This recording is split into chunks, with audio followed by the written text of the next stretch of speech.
September 11, 2024. கொஞ்ச நாளாவே news பார்த்தா, ரூ. 2000க்கு கீழ பண்ற டிரான்சாக்ஷன்ஸ் எல்லாத்துக்குமே 18% ஜிஎஸ்டி. அது கிரெடிட் கார்டா இருக்கட்டும், இல்ல யுபிஐயா இருக்கட்டும், போட போறேன்னு சொல்லிட்டு இருக்கிறாங்க. பட் இந்த நியூஸ ஆக்சுவலா எப்படி சொல்லணும்னா, 18% ஜிஎஸ்டி யாருக்காக? பேமெண்ட் அக்ரிகேட்டர்ஸ்க்காக தான். அதுவும் எதுக்காக? அப்படின்றத தெரிஞ்சுக்கிறதுக்கு முன்னாடி, பேமெண்ட் அக்ரிகேட்டர்ஸ் அப்படின்னா என்ன நம்ம தெரிஞ்சுக்கணும் இல்லையா? நீங்க பண்ற டிஜிட்டல் டிரான்சாக்ஷனுக்கு உங்களுக்கும் பேங்க்குக்கும் நடுவுல இருக்கிற ஒரு இன்டர்மீடியேட்டரி. எக்ஸாம்பிளுக்கு நீங்க ஆன்லைன் டிரான்சாக்ஷன் பண்றப்ப மேபி கார்டு யூஸ் பண்ணி பண்றப்ப ரேசர் பே இல்லாட்டினா சிசி அப்படின்ற மாதிரி பார்த்திருப்பீங்க. அப்படியே கடையில கூட நீங்க கூகுள் பே, போன் பே, பேடிஎம் எல்லாம் பார்த்திருப்பீங்களே. இவங்கெல்லாம் யூபிஐக்காக பேமெண்ட் அக்ரிகேட்டரா உள்ள வந்தாங்க. ரொம்ப சிம்பிளா யூபிஐ வச்சு பேமெண்ட் அக்ரிகேட்டர் எப்படி ஒர்க் ஆகுதுன்னு சொல்றேன். சோ நீங்க போன் எடுத்து ஸ்கேன் பண்ணதுக்கு அப்புறமா பேமெண்ட் ஸ்டார்ட் ஆகும் இல்லையா? அப்ப வந்து பேமெண்ட் அக்ரிகேட்டர்குள்ள போகும். பேமெண்ட் அக்ரிகேட்டர் என்பிசிஐக்கு ஒரு ரெக்வெஸ்ட் குடுப்பாங்க. என்பிசிஐ உங்கள வெரிஃபை பண்ணுவாங்க. உங்கள வெரிஃபை பண்ணதுக்கு அப்புறமா, இந்த அமௌண்ட் போச்சு அப்படின்னு உங்களுக்கு மெசேஜ் சென்ட் பண்ணிட்டு, அந்த வெரிஃபிகேஷன் எடுத்துட்டு பேமெண்ட் அக்ரிகேட்டர் கிட்ட போவாங்க. பேமெண்ட் அக்ரிகேட்டருக்கு சக்சஸ் குடுத்ததுக்கு அப்புறமா, பேமெண்ட் அக்ரிகேட்டர் என்பிசிஐ குடுத்த காச வாங்கிட்டு பேங்க் அக்கவுண்ட்க்கு போயிட்டு, ஐ மீன் நீங்க சென்ட் பண்ண போறவருடைய பேங்க் அக்கவுண்ட்க்கு போயிட்டு அந்த காச போட்டுருவாங்க. அவ்வளவுதான். சோ இந்த பேமெண்ட் அக்ரிகேட்டர் இத்தன நாளா 0.5 to 2% சார்ஜ் பண்ணிட்டு இருந்தாங்க. கமிஷனா நம்ம கிட்ட இல்லைங்க. மெர்ச்சன்ட்ஸ் கிட்ட லைக் கடைக்காரங்க கிட்ட பண்ணிட்டு இருந்தாங்க. அதுவுமே ரூ. 2000க்கு மேல பண்ற டிரான்சாக்ஷன்ஸ்க்கு தான். ஏன்னா, டிமானிட்டைசேஷன் பண்றப்ப டிஜிட்டல் பேமெண்ட் இன்கிரீஸ் பண்ணணும் அப்படின்றதுக்காக, ஐ மீன் யூபிஐ டிரான்சாக்ஷன்ஸ் இன்கிரீஸ் பண்ணணும் அப்படின்றதுக்காக ரூ. 2000க்கு கீழ நீ சார்ஜ் பண்ணக்கூடாது அப்படின்னு ஒரு ரூல் போட்டிருந்தாங்க.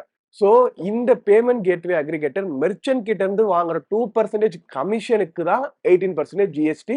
செப்டம்பர் 10th நியூஸ் படி இப்போதைக்கு அந்த 18% ஜிஎஸ்டி போடலாமா வேணாமான்னு ஃபிட்மென்ட் கமிட்டி கிட்ட ரெக்வெஸ்ட் ரைஸ் பண்ணிருக்காங்க இந்தியன் கவர்மெண்ட். ஓகே. இது நம்மள அஃபெக்ட் பண்ணுமா அப்படின்னு கேட்டீங்கன்னா, என்ன கேட்டீங்கன்னா, இந்தியால என்னால இதுக்கு பதில் சொல்லவே முடியாது. ஒரு எக்ஸாம்பிள் சொல்றேன். அஃபெக்ட் ஆகுமா ஆகாதான்னு நீங்களே டிசைட் பண்ணிக்கோங்க. என் பைக் ப்ராப்ளம் அப்படின்ட்டு ஃபோர்க்கையும் செயினையும் மாத்துறதுக்காக சர்வீஸ் சென்டர் போனா, அவன் 8000 ஆகும்னா, சரி மாத்துன்னு சொல்லிட்டு நான் அடுத்த நாள் போய் கேட்கிறப்ப, ஆல்மோஸ்ட் ₹8000க்கு மேல சார்ஜ் ஆகுது.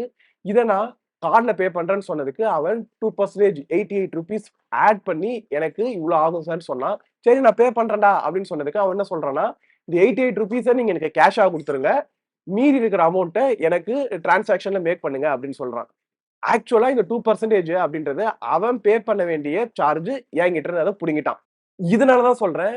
எனக்கு இது அஃபெக்ட் பண்ணுமா பண்ணாதான்னு தெரியல. ஏன் அப்படின்னா, ஒரு சில கடைகள்ல இத வந்து கஸ்டமர் கிட்ட திணிக்க மாட்டாங்க. அவங்களே பார்த்துப்பாங்க. பட் ஒரு சில கடைகள்ல இத கஸ்டமர் கிட்ட திணிக்கிறாங்க.